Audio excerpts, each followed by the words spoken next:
Shoba Subramanian is a senior product manager at Uber, working out of the head office in San Francisco, USA.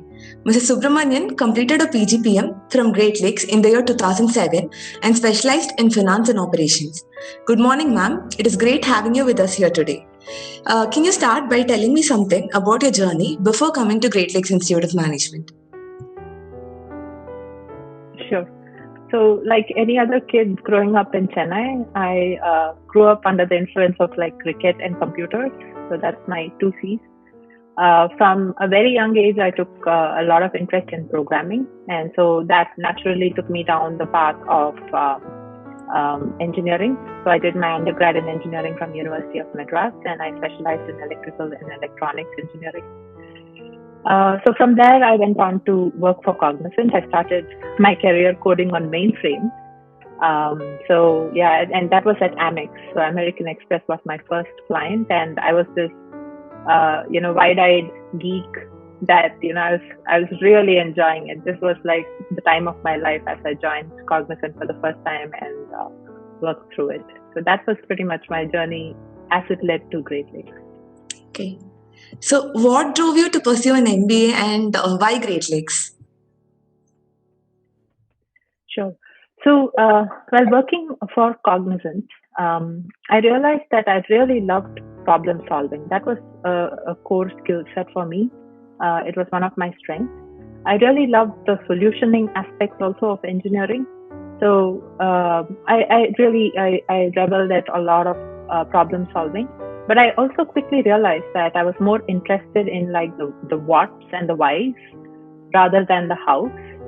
Obviously, hows are important, but then I was more interested in the why. Why are we even doing something? Right? So I just drawing a parallel to sports, which I still love. I found that my passion for team sports extended to working with teams as well. So I wanted to do a lot better than just be a part of the team. I wanted to understand the nuances of organizational behavior and how good leaders can really influence a team to do better and achieve their goals. So that led me to spend a lot of time trying to figure out what next for me, what are the options that I had. So in that process, Great Lakes, one might say being from Chennai, it's a natural choice being a thoroughbred Chennaiite like me. But I was preparing for a lot of different examinations and interviews and group discussions and everything. I did a lot of research on where I wanted to be, and it became very clear to me that Great Lakes was a top choice for me. I made that decision based on three major factors. One was the world-class faculty.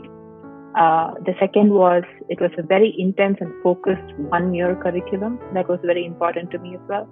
And finally, the third thing is, and super important again, is the potential to learn from my fellow students, because Great Lakes was, at that point, I'm talking 2006, was one of the few institutes that really focused on diversity of the class. They really had a cross-section of students coming from different domains, different industries, and also different experiences. Many of them were very highly experienced people coming to Great Lakes. So it was a really fertile ground for somebody, a young mind like me, to learn from.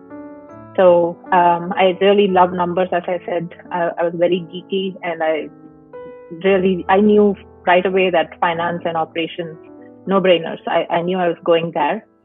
So as soon as I saw the faculty list and their credentials, so that decision was super easy for me to make. And even though some of my family were asking me, hey, it's just 3 years old, this institute, are you sure about it? And I made them listen to Uncle Bala, and they all turned believers.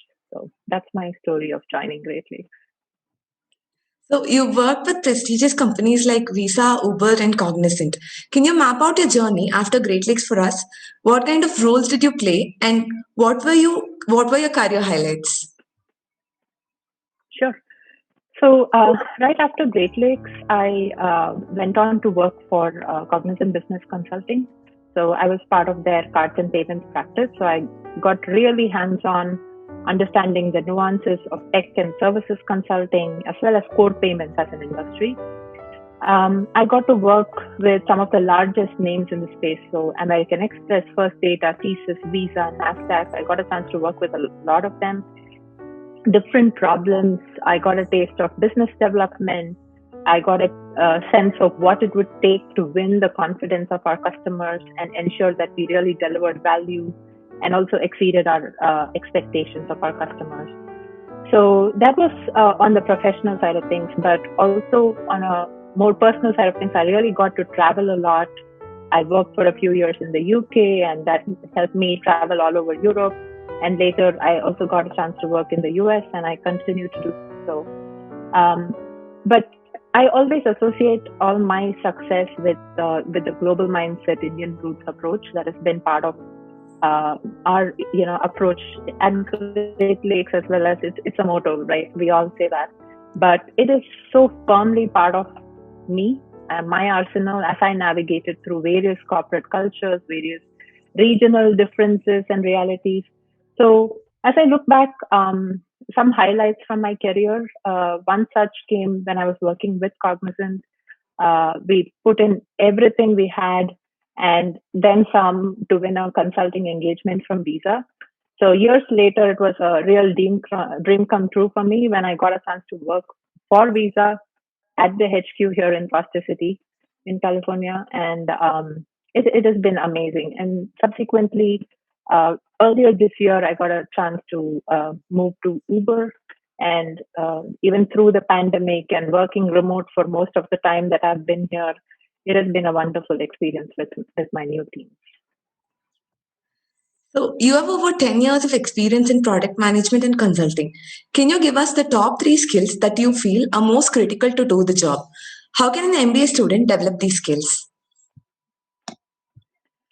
I have some thoughts around that. So first and foremost, the first thing that comes to my mind is quantitative skills and data centricity. Data is everything. The ability to sort of torture numbers and get them to confess their secrets. There's a lot of mining through huge data sets that sort of allow us to focus on what is relevant and sort of take the bias out of all the inferences that we make, and to be really, really guided by metrics, right? So that's a pursuit as a product manager as well right now in my career. In the last few years that I've transitioned to product management, I've always been super focused on data and super focused on metrics. So from my perspective, an MBA student, especially somebody who's really more, going through a course of data or academic course on data, they just have to learn the skill and really apply it to whatever role they pursue, not just product management, but anything.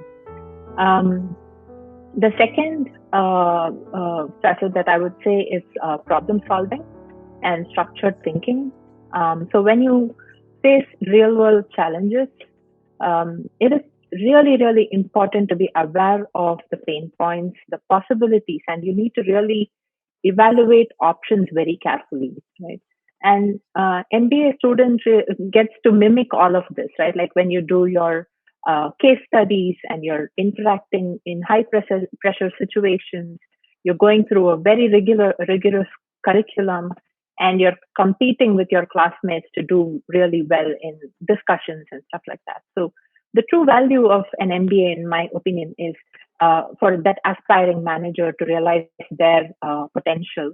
And, it is a paradigm shift in one's worldview. When you're really being part of all of this, the 1 year that I spent at Great Lakes, that's a key takeaway from me. And that's really, truly invaluable. And then the last one, the third point that I had is people skills. Right? Something that is inherent to you. You have to hone it. You can never stop improving on it. It's a lifelong process. You develop teamwork and subtle sort of team dynamics as you work with different teams of various sizes. You learn to help others, but you also recognize the areas where you need help. And usually, as you go through, years and years of career, you realize that you spend so much time at work, and your colleagues become really close. Some of them become your best friends, and you realize that you're probably going to be a lot more productive by enabling others become more efficient, and therefore you also tend to achieve more by doing that. So those 3 skills for me are really paramount. While at Visa, you worked on projects that help migrate clients to an omnichannel commerce model. How has the current pandemic accelerated digital transformation? Has adoption accelerated? And how are companies innovating to meet this demand? That's a good question, actually, because there's so much discussion around going online as such, right? So lots of people think of Visa as a financial services company, right? Like it's very easy to associate Visa with a credit card. But the reality is Visa is at the crossroads of financial services and tech. At the end of the day, if you think about it, Visa is one of the largest networks that processes data at real time, right? At the end of the day, that's what they are. So being a pioneer like Visa has perks, right? But the key is to keep reinventing yourself, reinvesting in your growth. So more than 10 years back, I think Visa invested in CyberSource, which is basically their gateway product, and that was a team that I was part of. The e-commerce bandwagon had started long time, much before that, right? It saw the .com era and the bust, and subsequently the rise of it, right? Like the e-commerce really boomed after that. But in reality, it still doesn't account for more than 20% of retail, of commerce worldwide, right? So we're still talking about 80% of all commerce happening in person, in retail, in stores. So retail commerce is not going away. It's going to be there. The pandemic has shifted some preferences as such, but then the core point of omnichannel commerce is really bringing together, sort of converging the customer's preferences on retail. Doesn't matter what channel you're shopping on, what form factor you're shopping on, whether you're on a laptop, on a mobile phone, you're using a browser-based experience, an app-based experience. It doesn't matter. Whatever channel that you're trying to utilize. The point of omnichannel commerce is sort of to bring together, to focus on the customer, and to be able to identify and also serve the preferences of that customer across the channels. Right. So the pandemic has definitely exacerbated the need for all retailers to have an online presence. So, but just being online is not going to solve the problem for you, right? Like the core of the solution is about creating experiences that are tailored around the customer. So you're really looking at the customer's preferences. You really want to understand what do they like to shop, how are they searching, how are they doing different things when they're navigating through your app or through your web page. And that's the real key to the success behind a lot of these omnichannel players. And there are several companies innovating in this space. So it has been a very interesting time to see how different companies are evolving and adapting to the new realities of being, omnichannel, but also with a heavy online presence. So, you're a featured speaker with the Product School, a global leader in product management training.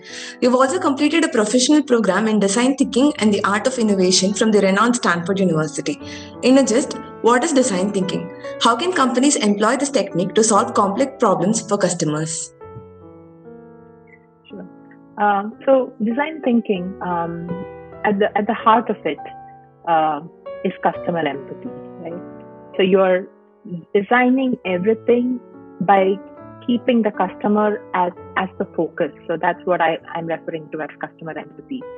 So the course that you mentioned at Stanford, as a part of that, we did a lot of brainstorming and prototyping. So the key to, or rather, the core of and the power of design thinking is around repetitive prototyping, getting very quick feedback and iterating and really doing all of this pretty quickly so that you can get prototypes out there, get the feedback, and incorporate the feedback very quickly into the next iteration, right? So if I were to probably take a very quick example, right? You might have heard of this famous TED talk by Airbnb co-founder Joe Gebbia, and he talks about digitizing trust, right? If you think about it, many companies, whether it is Airbnb or Uber, their core businesses are all about digitizing trust. It's not about having a room vacant, or it's not about having a car and driving around. It is about how you can make those hosts and those drivers and those riders and those guests feel safe when they choose to utilize that service, whether it is Airbnb or Uber. So you're opening the door, whether it is your car or your home, you're opening the door to a stranger, right? So if you think about it, that's the heart of good design. If you have good design, you're keeping the user in the center, and you're thinking about everything around it, and therefore your design practices. So these companies that I mentioned, they have very strong design practices, and they sort of have evolved to provide the confidence that users need on both sides of the equation, right? Like all of these are marketplaces, and therefore these platforms, both sides of them need the trust. And therefore, if you think about what form that has taken, think about reviews, think about ratings, think about very specific feedback. And also, if you go into more specifics, like if I take the example of Airbnb, you don't see the rating until the other party has also provided the rating, so that you can actually provide something without getting biased, right? So they incorporate a lot of this into the design philosophies of these products. So that's the core of design thinking. It's the ability to put the customer in the center, think of what problems they are going through, brainstorm, prototype, keep iterating, keep getting feedback until you get to what a product that would really satisfy the customer's needs. So, what advice would you like to give the current batch of students at Great Lakes based on your learnings while you were a student and your career path? What can they do to ensure long-term career success? Sure. So, I'm not somebody who's big on advice, but when I was a student at Great Lakes, I was really inspired by this famous speech given by Steve Jobs at the Stanford commencement ceremony. I think it was 2005. If I'm not wrong, but anyway, there's a lot of good advice in there. So if at all you haven't heard it, please do go back and listen to it. There's a lot of good feedback available online on following one's heart and their intuitions, and it's super important. At the end of the day, I've seen that remarkable people. There are lots of people who are mentoring me, and I have really looked up to over a period of time. And they all have a sense of purpose, a sort of relentless drive, and they will do. They all do something that is really they do it super well, right? Like they do it really, really well. So it helps to have clarity in terms of what are your strengths, what are your weaknesses, and very importantly, to have some passions outside of academics or outside of work, right? It can't be all just work. And also, what I've seen is that at the end of the day, it's all your story, right? It's something that you are writing, and it's something that's your legacy. So your career shouldn't become just like a P&L statement, right? It's something that you own, and you try to make the best of it every day. So that's the end of it. Like at the end of the day, if you feel like you're doing the right things, you're really putting your best foot forward, and you're happy, I think you've achieved your goal. Thank you for your time, ma'am. It is very valuable for us, the students, to learn from the experiences of successful professionals like you. Thank you. No, I really appreciate the opportunity. I wanted to thank you, Abhinaya, and also Gayatri for coordinating this, and all the best to all the students out there. I'm really excited for all of you. Thank you so much, Shoba.